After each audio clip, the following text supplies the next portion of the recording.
las organizaciones de base tomaron ya drásticamente esta situación donde están paralizando todo el movimiento de tránsito, ya sea por terrestre, por vías acuáticas, hasta encontrar al delincuente quien pues causó esta muerte al hermano Santiago Contoricón, la que podemos mencionar. La comunidad asiánica está exigiendo justicia por la muerte de su líder, están bloqueando vías en Satipo. El presidente de la central asiánica del Río Tambo, Fabián Antúnez, exigió celeridad a la justicia tras el asesinato de su líder, Santiago Contoricón. Justificó el bloqueo porque están haciendo protestas, están bloqueando vías, las vías que conectan a su centro poblado con Puerto Ocopa, en Satipo, Junín, y lamentó el maltrato que han venido sufriendo los miembros de su comunidad. Estamos en enlace telefónico con Cline Jorge Chauca López, que es el coordinador de la Asociación Regional de Pueblos Indígenas de la Selva Central, para hablar sobre esta muerte y sobre lo que está ocurriendo y sobre la exigencia a justicia. Señor Chauca, ¿cómo está? Buenos días. Buenos días, Manuel, Selva Central. Gracias, un abrazo en este día y gracias por respondernos. ¿Qué pasa con esta zona? ¿Qué es lo que van a hacer tras la otra muerte? No es la primera. Ojalá fuese la última. Pero ¿qué están decididos a hacer desde la organización de los pueblos indígenas de la Selva Central para que esto pare, señor Chauca? Definitivamente lo que hemos tratado de coordinar con las organizaciones y a su vez también con los presidentes de autodefensa o también rondas campesinas y así también la seguridad indígena amazónica, en el cual estamos exigiendo al gobierno a que no quede impune una vez más esta situación que pasó contra el hermano Santiago Contoricón. Entonces las organizaciones de base tomaron ya drásticamente esta situación donde están paralizando todo el movimiento de tránsito, ya sea por terrestre, por vías acuáticas, hasta encontrar al delincuente quien pues causó esta muerte al hermano Santiago Contoricón, la que podemos mencionar, para Radio Exitosa. Ahora, dígame, ¿de dónde viene la mano asesina? ¿Narcotráfico? ¿Otros delitos? ¿De gente taladora? ¿De dónde viene la mano asesina? Bueno, para el señor Contoricón, pero también para otros líderes indígenas que han estado principalmente defendiendo territorio y medio ambiente, señor Chauca. Sí, efectivamente, estimado Manuel, este problema o este delito, esta amenaza viene por varios delitos. Uno, minería. Minería ilegal. Viene lo que es invasión de los territorios de las comunidades nativas. Tala ilegal de madera. De seguido es el narcotráfico, el crecimiento de la hoja de coca y otros delitos más, ¿no? Entonces, desde ahí vienen siendo perseguidos, amenazados a víctimas, a los líderes y lideresas en sus territorios de nuestras comunidades. ¿Por qué ocurre esto, señor Chauca? ¿Por qué tienen que ser los indígenas? ¿Por qué tienen que ser ustedes, los líderes, los representantes y el pueblo, que no tienen más allá que su propia humanidad y quizás algunas otras muy pocas cosas, que enfrentar a delitos y a organizaciones criminales tan grandes como las del narcotráfico, minería ilegal, taladores y otros delitos más? ¿Dónde está el Estado? ¿Dónde está la policía? ¿Dónde está el Ministerio Público? ¿Dónde está el Poder Judicial? ¿Dónde está el Estado que no protege esto que ustedes se ven obligados a proteger con su propia vida? ¿Qué ocurre con el Estado? Efectivamente, el Estado está muy lejos hacia los pueblos indígenas amazónicos. Definitivamente lo decimos esto. ¿Por qué? Porque toda vez venimos exigiendo al propio Estado a que reconozca la seguridad indígena amazónica. Nosotros tenemos un proyecto de ley presentado al Congreso a través por congresistas de Junín, por congresistas de Pasco, pero sin embargo como no es de su interés de los congresistas, lo archivaron este proyecto de ley. ¿Qué cosa decía ese proyecto? ¿Qué es lo que buscaba el proyecto de ley? Este proyecto de ley buscaba a que el Estado reconozca por ley la seguridad indígena amazónica, así como las rondas campesinas. Ok.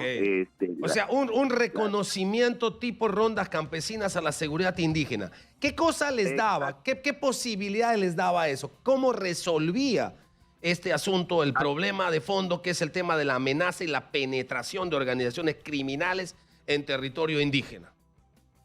A que una vez sea reconocido por ley, entonces nosotros como pueblos no necesitamos quizás la autorización del Estado a través de la policía, el ejército, porque nosotros nos hemos acercado, pero si no está reconocido por ley, esto queda todavía impune, ¿no? Entonces, o sea, esto les permitía hacer justicia a ustedes, intervenir, defender, armarse, por ejemplo, y hacer justicia, detener y aplicar justicia comunal, justicia indígena o popular, diríamos.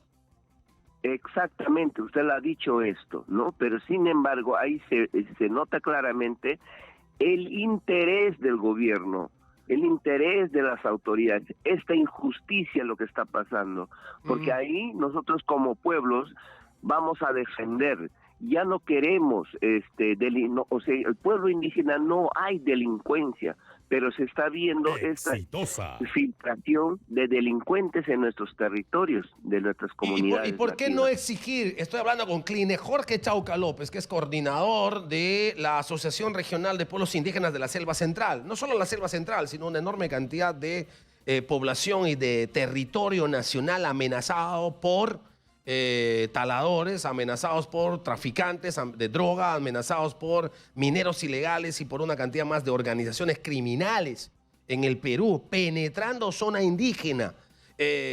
Jorge, ¿por qué no exigir policía? ¿Por qué no exigir comisarías? ¿Por qué no exigir puestos de vigilancia? ¿Por qué no exigir presencia de las Fuerzas Armadas, del Ejército, de la Marina, de la Aviación, para proteger territorio indígena en el marco de la ley? A ver, don Manuel, le digo así tácitamente, y hoy en día, la que pasó con el hermano Santiago Contoricón, esto tenía conocimiento el ejército, tenía conocimiento la policía, pero ¿han prestado la garantía suficiente para el quien descanse en paz? Para nosotros, la policía, el ejército, estando la marina en territorio de los pueblos indígenas, no ha habido esta protección. Es mentira, porque toda incautación... ¿Pero qué suponen ustedes, señor Chauca? ¿Que hay una complicidad de las Fuerzas Armadas y la policía? ¿O es que ustedes no tienen ninguna confianza porque no son efectivos, porque no actúan como corresponde?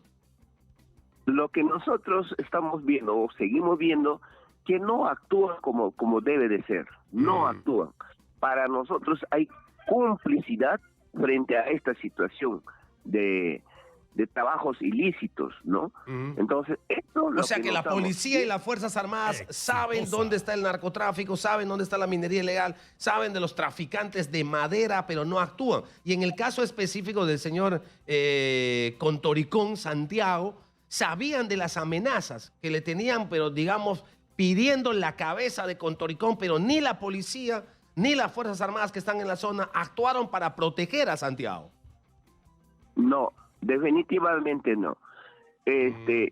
La verdad, las autoridades saben, conocen, y nosotros también lo hemos dicho, o cuando nos hemos acercado al ministro en aquel momento, ¿no? Diciéndolos, nosotros conocemos, sabemos por dónde van, pero ya no podemos permitir esta inestabilidad, porque perjudica la tranquilidad de los pueblos indígenas. Hasta ahora, estimado Manuel, hace poco llegó 2 hermanos amenazados por el narcotráfico. O sea, seguimos todavía con esa situación, y yo creo que en estos momentos, con esta muerte del hermano Contoricón por la misma situación del narcotráfico, y de verdad creo que nos hace recordar, nos hace reivindicar nuevamente o volver a vivir al año 80, al año 90 del terrorismo, ¿no? Está aumentando el tema de sembríos de hoja de coca, está aumentando el narcotráfico en esta parte del Perú. Hablo de la selva central, señor Chauca. ¿Ustedes en las comunidades indígenas pueden constatar este asunto? Efectivamente. Por eso es que nosotros nos acercamos al Estado. ¿Por qué? Porque se está viendo el crecimiento de la hoja de coca. Y dice que estamos erradicando, estamos mitigando el sembrío de hoja de coca, pero vaya en el lugar in situ, ahí vas a encontrar inmensas hectáreas de sembrío de hoja de coca. ¿Qué hacen los narcotraficantes para el tema del sembrío de hoja de coca? Que además no queda en hoja de coca, sino que esto por supuesto alimenta el narcotráfico, y el narcotráfico con cocaína y con pasta básica para consumo interno, pero también para enviar al extranjero, que se arman tremendas organizaciones criminales de alto nivel de peligro. Entran a territorio indígena, están utilizando territorio indígena para hacer ese sembrío sin que les importe la ley ni la propiedad comunal. Efectivamente, vienen con este argumento diciendo de que te das cuenta que el Estado no les importa a ustedes, el Estado no quieren apoyarlos con los programas o con las actividades que son alternativas frente a su situación, ¿no? Por eso es que venimos nosotros para que ustedes nos alquilen, nos presten sus territorios, ¿no? Entonces... O sea, vienen a proponer una contraprestación, quieren pagar por el terreno. O sea, de alguna manera alguna gente debe ser seducida, ¿no? O sea, bueno, no le dan ningún apoyo, dame tu terreno, te alquilo por tanto. ¿Y cuánto ofrecen los narcotraficantes por hectárea de terreno a los pobladores de esta zona del centro del Perú? Dependiendo, don Manuel. Por eso, toda esta situación son amigos, digamos, hermanos migrantes o hermanos de otros lugares que ingresan en territorios de las comunidades nativas y a su vez también el narcotráfico. Un ejemplo nomás. Para autorizar la pista clandestina, ¿no? Eso te paga. Eso tiene un costo. Y por cada vuelo, te dan pues 20,000 a 10,000 dólares por cada vuelo. ¿Y a quién le dan? ¿A la comunidad, a los pobladores?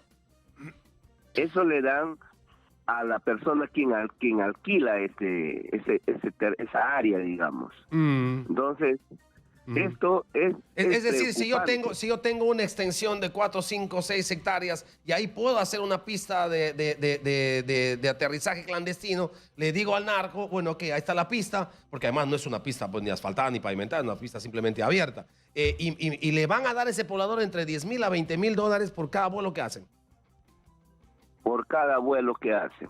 Ese es el precio que ofrece el narcotráfico. Y vuelvo a mi pregunta de siempre, señor Chauca. ¿La policía dónde está? ¿La Fuerza Armada dónde está? A ver, la policía estando ahí, el ejército estando ahí, dice que están controlando el narcotráfico para que no puedan trasladar los cargamentos, pero sin embargo, ¿cómo salen estos cargamentos? Lo veo en carne propio de la policía, del ejército, ¿cómo se llama? Del CORA, que dice que están erradicando hoja de coca. No, esto es una mafia. Solamente es para disimular o aparentar, sí, estamos erradicando. Me queda claro que la policía y la Fuerza Armada está de adorno y quizá en un nivel de complicidad lamentable y deprimente. Pero ustedes, los pobladores, ¿qué hacen con otros hermanos indígenas, con otros Ashanican o de otras denominaciones, de otras nacionalidades, que entregan su terreno? ¿Cómo los castigan? ¿Cómo los sancionan? ¿Qué tipo de procedimiento hay ahí a la gente que le facilita al narcotráfico su estancia? Lo que nosotros hacemos bajo una asamblea es expulsarle al comunero, expulsarle, porque claramente tenemos un estatuto donde dice está terminantemente prohibido alquilar, vender, prestar los territorios de las comunidades nativas, ¿no? Eso. Entonces, por eso es que en todas las asambleas que nosotros realizamos o un congreso de organizaciones donde participan los jefes de las comunidades nativas, este es el mensaje que damos. No podemos estar alquilando. Pero sin embargo, se ve claramente, don Manuel, se ve claramente que cuando hay que se pone este freno o se hace alto al crecimiento, sin embargo, las direcciones regionales, ya sea de Junín, de Pasco, de Ayacucho, de Cusco, de Huánuco, inmediatamente el técnico, ¿qué hace? Otorga certificados de posición sobreponiéndose en territorios de las comunidades nativas. Otra cosa que es absolutamente ilegal, por supuesto, porque las comunidades indígenas tienen su propia legislación y lógicamente las direcciones regionales de agricultura deberían respetar la ley de comunidades indígenas. Me ha ganado el tiempo, ha sido usted muy claro. Cline Jorge Chauca López, coordinador de la Asociación Regional de Pueblos Indígenas de la Selva Central. Por eso están muriendo dirigentes. El narcotráfico está desbordado en la Selva Central, la minería ilegal y los taladores de árboles también. La policía y la Fuerza Armada saben, están de cómplices. No hay forma de resolver este problema si partimos de la corrupción. Ha sido muy gentil.